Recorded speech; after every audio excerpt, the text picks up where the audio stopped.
Greetings, viewers. My name is Natasha Lamb, and I am a licensed clinical social worker, founder of Perspectives Counseling of Northeast Florida, and creator of CUES. If you're watching this video, that means you've heard of our organization somehow, or you have heard about CUES and you're seeking more information on how CUES may be helpful to you or your organization. So I appreciate you for taking the time to look or listen to how CUES might be beneficial for you. So let's get into it. I know you're a busy professional or individual, as am I. So CUES was split into two different models, CUES for self and CUES for crisis. Let's start with CUES for self. Before we could be the best version of ourselves in any of the major roles that we have in our lives, as parents, as employees, as leaders of communities or organizations, we first have to be a healthy version of ourselves. And in order to be a healthy version of ourselves, that means that we've got to do check-ins mentally and emotionally, and sometimes take actions to ensure that we are okay. So the CUES for self model focuses on elements that are in our control. Oftentimes, in having increased anxiety, there's so much of a focus on elements that are outside of our control. And so the quicker we're able to understand the ramifications of focusing on things that we cannot control, people we cannot control, we can focus on the elements of a situation that we can. And the idea is this step alone is enough to reduce anxiety. CUES for self also focuses on affirmations, because oftentimes the things that we say to ourselves are not the kindest. And over time, the more that we do that to ourselves, we start to believe it. And if you start to believe not good things about yourself, you're going to be less likely to take steps towards the ideal version of self that you have envisioned, or the ideal life that you've envisioned for yourself. And so another element of CUES for self is really learning and listening to self, learning as much as you can about yourself, because oftentimes the many roles that we have in our lives is about everything and everybody else. And so when you take all of those things away, what's left?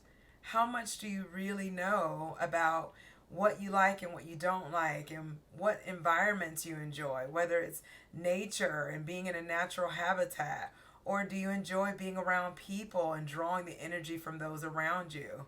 By taking time to listen and learn, you're able to surround yourself with those elements of life that bring you the greatest joys and the greatest happiness. Mindset is another element of CUES for self. And this goes back to what I was saying in regards to those beliefs. Sometimes those thoughts begin to become automatic, where you don't even realize the self-limiting beliefs that you have about yourself and your ability to do anything it is that you desire to do. And so part of CUES for self is examining your mindset. How are your thoughts getting in the way of what you do to live your best life and to be the best version of yourself personally and professionally? Communication is another element of CUES, because this is essential to our well-being. We communicate non-verbally, verbally, in so many different ways, but we don't always express those things that are most important to create safety for ourselves. And so communication is important because it's very much not what we're communicating, but how we're communicating. And you are the expert on you. And in order to do that, you've got to communicate what those likes and dislikes are to help you set appropriate boundaries personally and professionally. Another element of CUES for self is understanding. It's very important to be understanding of yourself and others. And so with this model, we examine, what are your expectations for self and others? Are you setting nearly impossible limits for yourself that leads to you feeling depressed, doubting yourself, And again, not taking those steps to become the best version of yourself that you can be because your expectations were not in alignment with who you are, or they might not even be your expectations to begin with.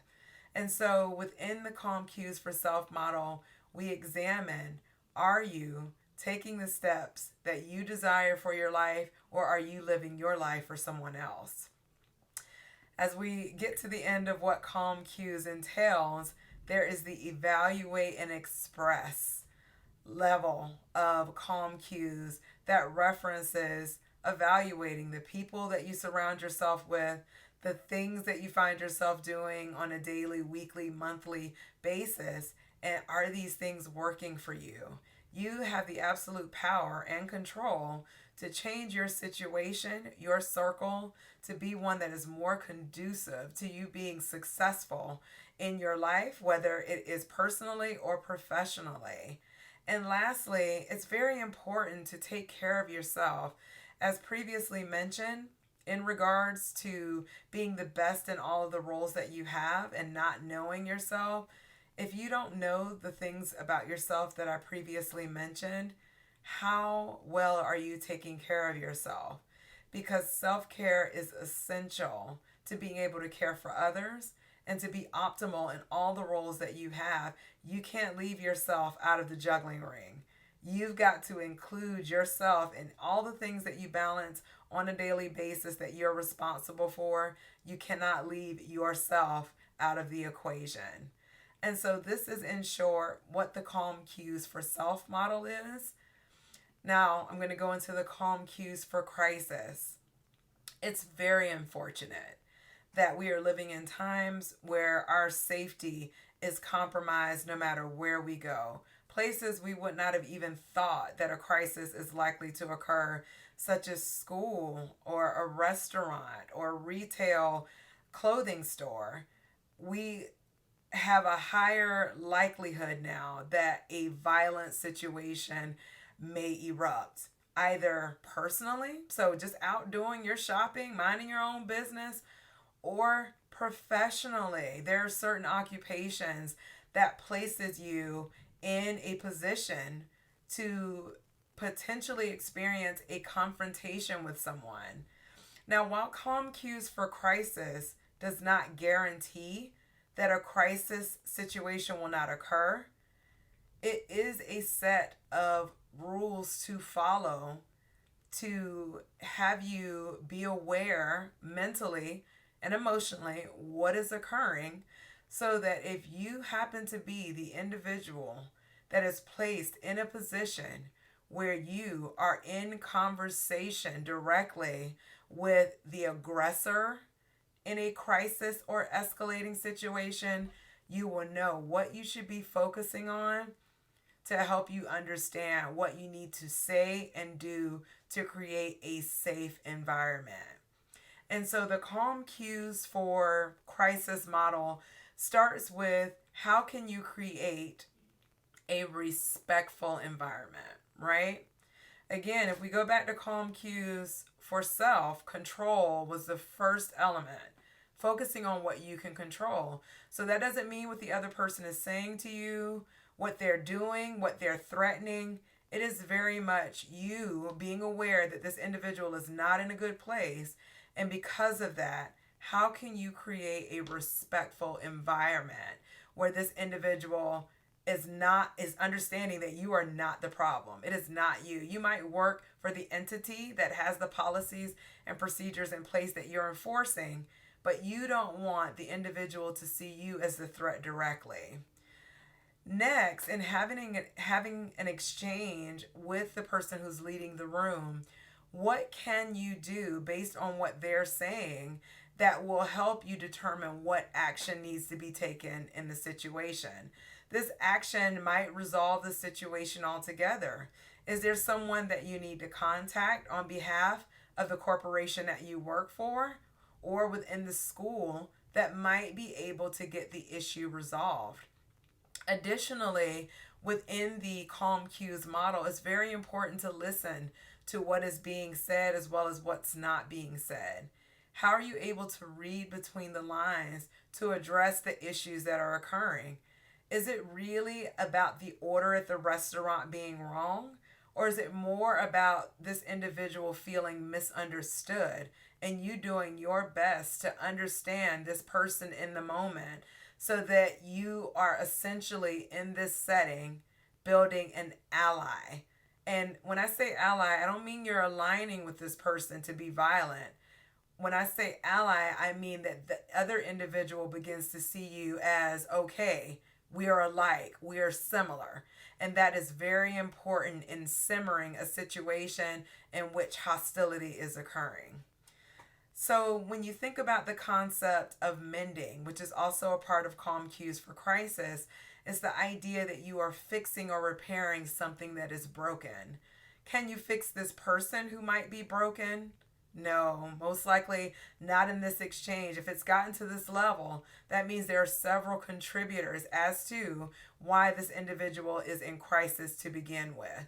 And so to mend something is thinking about what you can do based on what you've heard the individual say, what you've heard them express, what you've read between the lines to understand, to potentially mend this situation for this individual. And maybe based on what recommendations that you make, you might be able to suggest something that is long term, such as seeing a therapist or talking to someone about the issues that they may be experiencing so that they're able to better deal with the challenges that they are facing.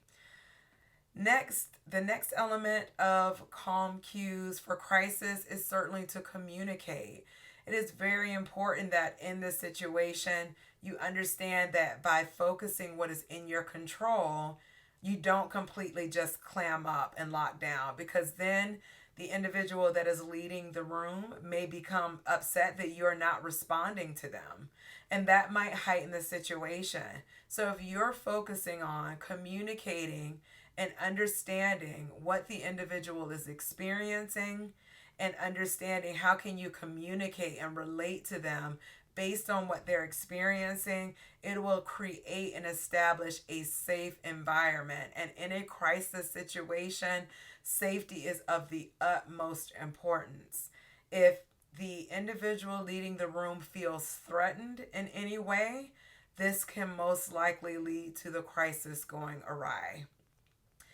Another element of Calm Cues for Crisis is to emotionally regulate and express. And what I mean by this is that it's very important if you're scared, if you are nervous and anxious that you don't have control of the room or the situation, that means you're more likely to blurt out something or say something that might harm yourself in the situation, or it may be harmful to the situation as a whole. So by focusing on the elements of the situation that you have control over and by regulating your emotions, that means that you're more likely to respond from a calm place. And calmness and peace are essentially elements of safety. And remember, that is one of the most important elements in a crisis situation that you can have and that you can absolutely be a part of creating. Lastly, you want to offer support.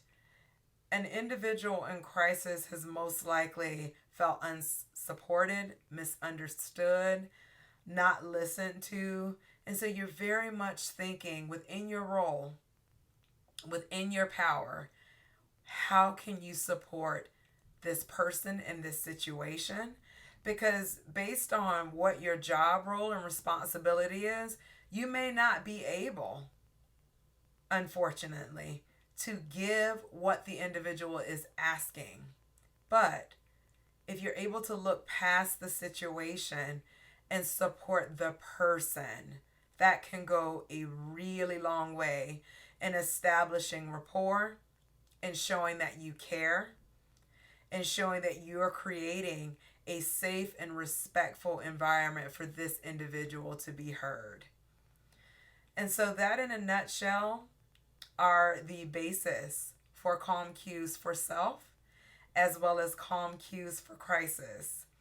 If you've made it this far, I appreciate you taking the time to listen on how Calm Cues may be helpful to you as a person and to you in your professional career, or how Calm Cues for Crisis might give you that life jacket to hold on to in a situation in which you may initially feel powerless.